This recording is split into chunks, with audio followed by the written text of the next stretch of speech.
Stephen, thank you very much for that kind introduction. I'd particularly like to thank Professor Zhang for inviting me to this meeting, and first of all, congratulate him on the amazing work getting the ARC Hub together. I understand that's a lot of work and a great achievement for the membrane community. I also appreciate the fact that the conferences, we're in two conferences at the same time, in parallel worlds here, but they're very related. Inspiration for membranes and energy efficiency, I think, go very well together, and I'm on board with both of those concepts particularly. I think they're very, very important.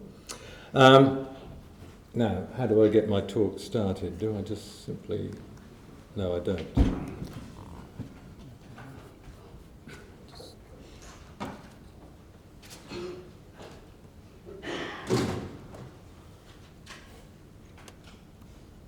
Okay, good. Well, because nature has, it's full of membranes, it's full of separations, and it's evolved ways of overcoming limitations of these. So there's much to learn. There's much inspiration in biology. And the work I'm going to talk about in this presentation is largely related to research I've done in Singapore over the last 10 to 15 years, but it's founded on stuff and work we've been doing in Sydney at the UNESCO Centre. So, bioinspired membrane engineering. What are the areas that interest me and I think are important areas? Desalination, water for a thirsty world. What aspects of that? Well, energy is a very important part of the further research into desalination. So I'm looking at things like reducing energy in pre-treatment, the next generation of RO membranes, how to improve concentration polarization control, how to improve biofouling control for seawater desalination. Another area that I'm going to mention briefly is emergency water, where you've got contaminated water after a disaster and you're trying to produce potable water. And you can see we have some bio-inspiration for that as well. So the outline of my talk is here. Firstly, I'm going to start talking about nature's desalters, that's aquaporin water channels. And then I'm going to talk about something related to mass transfer limitations. And this long word here, Ephemeroptera, if I pronounce it correctly, is another name for the mayfly, or mayfly larva. And I'll just give you an example of how that gives us a hint to overcome mass transfer limitations. And then we have to talk about biofilms. And it's the bad news and the good news. So biofilms are very important in membrane technology. Generally, we're trying to overcome them. Sometimes they can help us. And then finally, I'm going to introduce you to a couple of guys, water bears and sea squirts, that provide some inspiration for what we did in water in an emergency. So we start off with RO membranes and RO permeability over time. This is from a paper we wrote a couple of years ago in Angaway and Kimi, where we actually plotted out the improvement that has been achieved in permeability of desalination membranes, starting from the early cellulose acetate membrane. And you can see there's been developments over the years. There's been a doubling at approximately every 15 years. There's sort of Moore's law in permeability for RO desalination. And the question we might ask is, can that trend continue? Because there are real benefits if we can get to higher and higher permeability, but there are limits as well, as I'll mention later. So the question is, can the trend continue? Well, this is Benny Freeman's work. Many of you know Benny, who's visited us here in Australia. A gas separation person normally working on upper band in gas separations, but he and colleagues did work on desalination membranes, and it's this relationship between the water permeability and the salt retention. And there seems to be a relationship here. If you go to higher permeability for water, then the salt retention is dropping. It's seen a bit more clearly in this graph from work by Meni Emelec and a student. A is the water permeability of the membranes, and B is the salt permeability. Ideally, you want high A, low B, but it seems as if there's an inevitable relationship. If you go to higher A, you get higher B. So if you're trying to get higher and higher A, there's a bit of a challenge for us. So next generation membranes may need selectivity not determined by the solution diffusion mechanism, which is the one we normally think of for polymeric membranes. Well, nature's overcome this, the salting. Aquaporins are proteins, and they form tetramers, water channels in aquaporin proteins.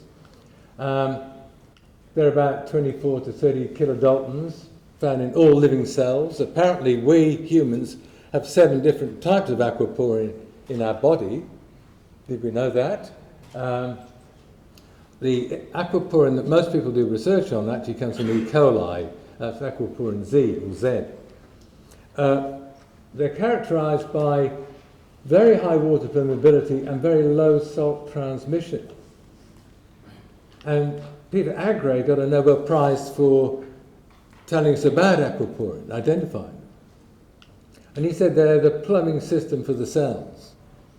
So in all cells we have aquaporins helping water transport but stopping salt transport. So then the question is, how can you use these? We did some work where we had a molecular dynamic simulation guy in Nanyang University, and he did some studies of the structure of the aquaporin channel, water channel. And he identified areas where there was hydrogen bonding, particularly well defined. And he came up with the fact that, based on his simulations, that there were conditions where the gap was not right for the water to get into or to be transferred, and where it was right, when it was open. So the simulation identified an open state when that distance is suited to hydrogen bonding. And of course, this is finely tuned by millions of years of evolution. So nature has done this very well. What about using them for desalination? In other words, a bio-enabled RO, reverse osmosis. Because we've got this fantastic water transport, 10 to the 8, 10 to the 9th molecules per unit. And you can't see this very clearly, I'm sorry. Anybody who's working in this area will know this name, Manish Kumar. Manish Kumar did a PhD at the University of Illinois. I was actually visiting, I'd met him before through another project, but Manish went back. He had a few years in industry, went back to the university, University of Illinois, and said, look, I need a supervisor to supervise me on using aquaporin in membranes. He came with the idea. He brought it into the, and somebody put up their hand and said, yes, I'll supervise you. So Manish had, somehow or other, he had this great idea. And then he did some studies and a lot of calculations, and he came up with this very nice paper. Again, it's the Proceedings of the National Academy of Science, 2007, so over 10 years ago. And you can see what he was estimating, that if you could use these aquaporins in this idealized membrane, it would have a fantastic permeability. And from 2007, papers generated, everybody's excited. And they're still excited by the possibility of using aquaporin. So what can you do to characterize aquaporin? Well, there's a very neat method called the stop flow measurement for water permeability. You have to make a vesicle. Now, a vesicle really is a lipid bilayer in a spherical form with your proteins and liposomes. And these are about, when you make them, about 100 nanometers diameter. They're quite small.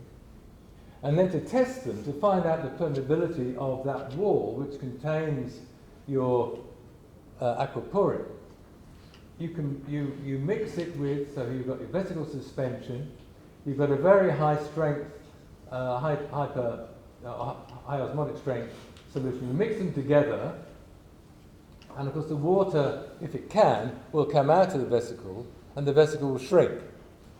And that shrinking can be picked up on light scattering. So you can plot light scattering versus time, and the rate of change of size is actually measure the permeability of that aquaporin. And the data here is from some work we did with our colleague, a biological colleague who was making he was actually extracting the aquaporin from E. coli. He also found that there was a mutant. There was an aquaporin that wasn't very good, but it was an aquaporin. So that was really good because we could do control experiments. So you can see that very rapid change, the high permeability, 190, about a factor of 10 for the mutant aquaporin. So we could use that in an experiment. There are various ways that you might want to incorporate aquaporin proteins as part of a desalination membrane. The first thing you might think of is you actually support the membrane on top of a support layer. So you have a very thin lipid bilayer on top of a membrane, but it turns out that's an extremely difficult thing to do. When we wrote the proposal, we drew a little cartoon of what we thought this would look like. I'll show you that in a moment. That's almost impossible because of the defects that you get. The other way of doing it is actually to get these vesicles, these little spheres, which are high water permeability, low salt permeability, and incorporate them into the top layer of the desalination membrane. So that's what we thought would work. Well, that was an idea. It got us funding, but in fact it's extremely difficult to do that single layer on the top of the membrane surface. What did work successfully was the incorporation of these vesicles inside the thin film of the polyamide layer, the thin polyamide layer of a desalination membrane. And these are the vesicles in that layer. And we got a patent and quite a few papers out of that. I'll point out, I think Saren Key is here. It's a talk, I think, by Saren. Tomorrow, talking more about aquaporin membranes. This is just comparing the membranes with the mutant and the membranes with the wild strain, the good aquaporin and the bad aquaporin. At least a factor of 2. When we look at the A versus B plot, we can see that our control sits on the line that Mene Emelec had for his RO membrane, and aquaporin, effective aquaporin, is actually stepped off that line. We've got off that inevitable relationship between A and B. So A is about double the trend line, or B is 1/10 of the trend value. So the aquaporin has double the water permeability of A for has double the A value for the same B value. We think you can do a bit better, this is from some simulation, by loading up more of the aquaporin vesicles into that layer. There is a limit. I think maybe you can go to 3 times the permeability of conventional thin film composite RO. So the question is, in fact, can we anticipate some sort of step change in RO permeability, where we're getting away from the conventional polyamide membranes to something different? And along the top here, we've got possibilities of using graphene. We hear a lot about that in this talk, in this conference, carbon nanotubes. So this is ultra-permeable membranes. The potential is really, really high. Then the question that we should ask is, could we use this step change in permeability? Mark was worried that I didn't have any equations. I've got an equation here, Mark, a very important one. Very good. This is water flux through the membrane related to that permeability that we can try and improve, and the pressure, the driving force. And then this is the osmotic term that's the pressure has to work against. Now, one of the problems is that at the membrane surface, in the boundary layer, we've got polarization, so we've got a higher salt than in the feed. And that the amount of salt in that boundary layer, the concentration of that, depends on the flux. So there are both sides of that equation. And the thing that helps, of course, is this K. Now, K is mass transfer coefficient in the boundary layer. That helps to get the salt back into the bulk solution.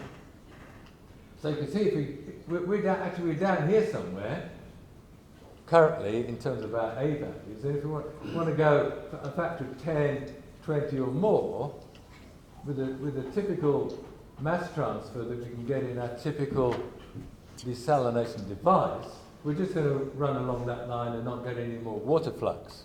Thank you very much. That helps with the permeability. Okay. Put it on somebody's computer. So you see, if you want to get some of the intrinsic benefit of that higher permeability, you really need to improve the K, the mass transfer of the device. So ultrapermeable membranes require modules with enhanced mass transfer. Now, I struggle like mad to get this off YouTube, and my old computer it works, and my new computer it doesn't. But this is the take-home, for you guys, bit of homework. If you go to YouTube and you look at mayfly gill vibration, something like that, you get this picture. This is the mayfly's body, and it's got these little gills that wave back and forth. So you can imagine it. And if I was a younger person, I probably would have got it off YouTube into my computer. But my grandkids weren't around, so I couldn't do it. They have these vibrating gills that improve the mass transfer of oxygen. They're in water, they have to get oxygen into their bodies in the same way that fish do. So that vibration is actually helping the mass transfer of oxygen. So this is unsteady state shear stress, improving the mass transfer coefficient. We did a study looking at strategies to improve this mass transfer, because we're very aware that everybody's making better and better membranes. Material science is running ahead. So we did a review a couple of years ago looking at enhancement factors in membrane applications and shear stress using various techniques like vibrations, fluidization particles, gas sparging and so on. And we came to a conclusion that you might be able to improve your mass transfer by a factor of 3 to 4 times. We also concluded it would be easier with the hollow fibre membranes, little tubular membranes, rather than spiral wound modules. But that, I'll show you why that was the case. So we've been trying to look at ways of improving mass transfer. In the spiral module, as you're probably aware, we have this sort of stuff like fly screen between the sheets of membrane that generates eddies and so on. And you can do lots of interesting things now with 3D printing and prototyping with different ideas and different geometries. So this is what we've been doing in Singapore. We came up with what's called the hairy spacer concept, a paper published a couple of years ago now, where this has got little filaments that can move in the breeze, as it were, as the water goes past. So you do get some improvement. It's only about 20 or 30%. We want to go much higher than that. So we've got a lot more to do in terms of trying to improve. And maybe this is a passive movement. Maybe we make it an active movement, something that responds to charge outside the module. You can do other interesting shapes. You can use different types of 3D printer, and we found that there was an interesting relationship between the mass transfer Sherwood number and the power number for the different types of spaces that we're making with the different 3D printing techniques. And this one has actually a much more random structure. It doesn't make such a good replica, but actually that randomness seemed to help in terms of mass transfer achieved per unit power. And you can vibrate hollow fibres. Vicky Chen at New South Wales and ourselves in Singapore have been doing quite a lot of work on moving hollow fibres around, mainly for bioreactors, but you could think of this maybe for desalination. This is the fouling rate, low fouling rate, higher frequency vibration, high fouling rate, a function of the amplitude. You do better for transverse movement rather than axial movement. So there are lessons here, but how do you apply that to an RO membrane? In fact, how do you get a hollow fibre thin film composite RO membrane? So that's another challenge for the membrane makers. So to exploit the potential for ultrapermeable RO, we need much better methods to control polarization and fouling. A steady state shear stress, moving spaces, or random structures in hollow fibres, again, active and moving fibres. Okay, the next topic is biofilms. I call that the bad news and the good news because we do have bad biofilms, as you know, in many membrane applications, and they do limit the performance. They cost energy. We spend a lot of money trying to control biofilms. So I'm going to talk about two areas. One is biomimicry control strategies, and the other one is a biostabilized approach, which is related to pre-treatment. So RO biofouling has been around a long time, and some of the early work here by Harry Ridgway at Water Factory 21, he could see biofilm sitting on the membrane surface under the microscope.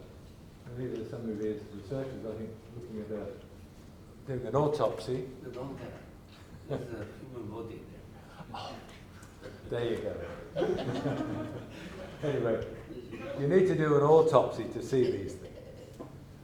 And of course, if you do the autopsy, you can use confocal microscopy and you can see biofilms growing around the spaces. Now the question is, can we use bio-inspired control? And this, a lot of people use this to talking biofilms. This is from Montana Center on biofilms, but it really just shows the various stages of biofilm development in general. And of course, this is happening in general, but it also happens on membranes. And part of that is this area called quorum sensing, where the bacteria interact and produce more EPS glue to stick themselves together. There's also a stage when they say the party is over, let's go, dispersal. And it's these two areas that allow us to think about some biomimicry control. Quorum quenching and dispersal triggers with nitric oxide particularly has been identified as an agent that occurs around the dispersal. Now we're very lucky, of course, to have here at this conference Professor Chung-Hak Lee. Because Chung-Hak has pioneered this brilliant idea of using quorum quenching bacteria in membrane bioreactors. And I think yes, Chung-Hak is giving his talk tomorrow at 10:35, where he will really explain to you what they've been able to do in membrane bioreactors. They have very bad biofouling problems in a bioreactor. We have bad biofouling problems in RO membranes. So we were lucky to get one of Chung-Hak Lee's PhD students who came to Singapore as a postdoc, and one of the jobs we gave him was to see if what he'd done on MBRs would also work in RO membranes. So this is really just a flow sheet. We use particular bacteria that generate an enzyme that breaks up the AHL, which is a sort of trigger for quorum sensing.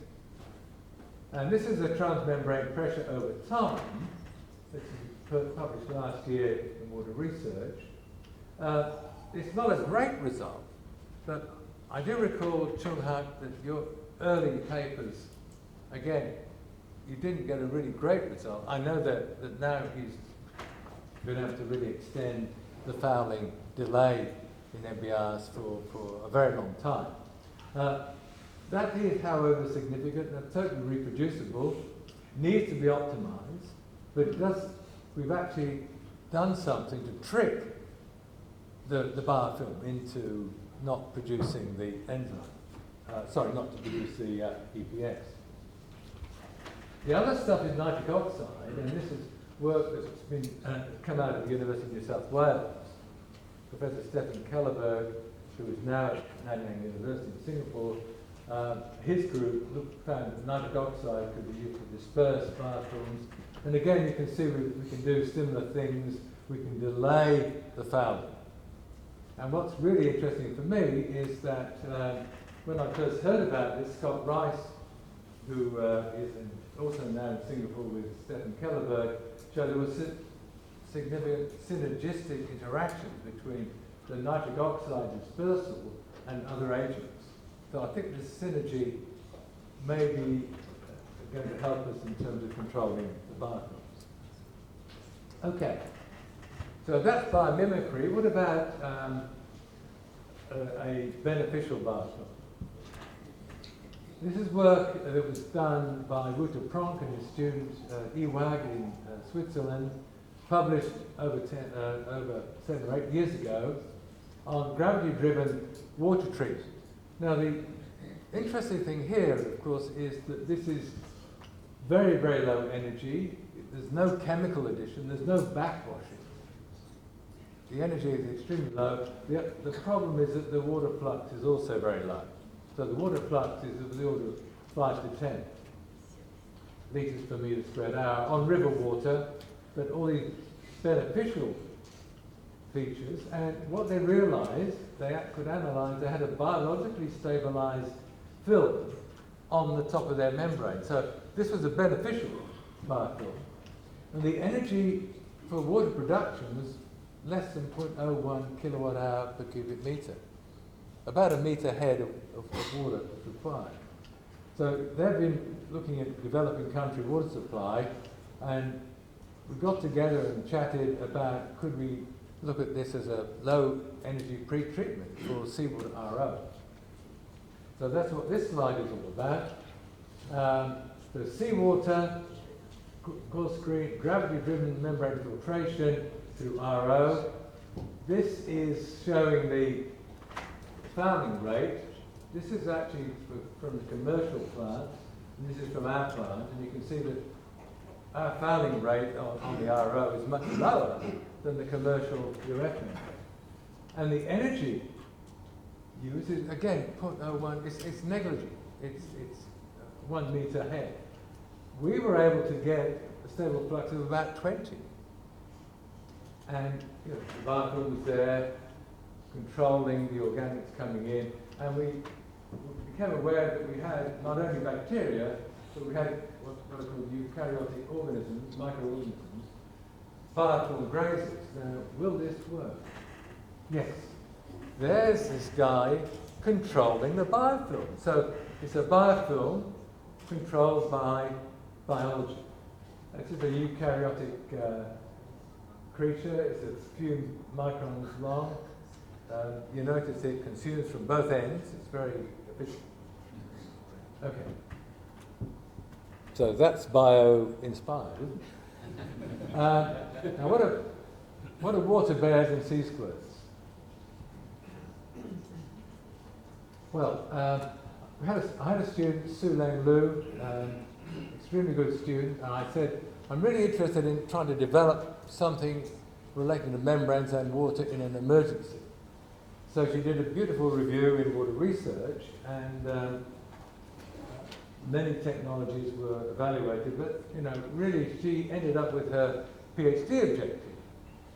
Something simple and portable, rapid water uptake, simple water release, multiple cycles of uptake and release, and to reduce the bacterial load. I mean, this is all we asked her to do. She went away and found a way of doing it. Now, the inspiration comes from water bears and sea squirts, and the water bears, or tardigrades, actually can dehydrate. They can go from 3% water to nearly 90% water. They survive this.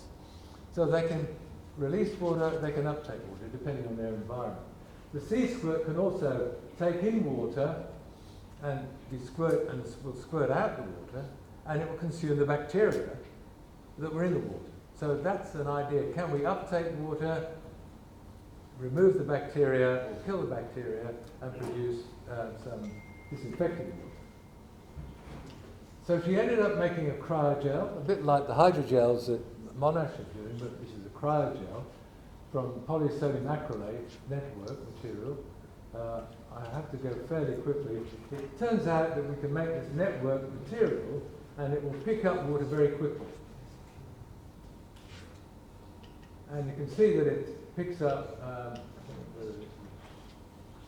it will pick up water in the order of 15 seconds. It picks up something like 200 times its own mass of water. Here's an example of this thing expanding, picking up water that goes into the structure. And it's mechanically robust. This is cycles. Stress strain over up to 1,000 cycles. And then we managed to incorporate silver nanoparticles inside that, and they have the ability to damage various bacteria. So you can see we've got log removals over 4 or 5 in the system. So the cryogel can disinfect up to 3 logs in 15 seconds, and you can see how it's achieving the control. We worked out that 6 grams of the cryogel. I call it a bulk membrane. We can argue, is it a membrane or not? I didn't really. It was so good, I said, I'm going to call it a membrane by definition. I think it's a bulk membrane. It can produce, 6 grams can produce 1 litre of treated water per cycle. So it's very attractive for emergency water supply. You don't need much of this, and if you don't have good water, anything will help under those conditions. So we're trying to find users of this. Just summarize, biology provides inspiration for developments in membrane technology for water purification. The examples I've given are the benign biofilm that removes the assimilable carbon, aquaporin, RO, concentration polarization controlled by vibrations, the biofouling and coil quenching, and then the cryogel for contaminated water. I need to acknowledge colleagues. Most of the work was done in Singapore, but I acknowledge my colleagues at New South Wales who provide inspiration, the funding agencies, and thank you very much.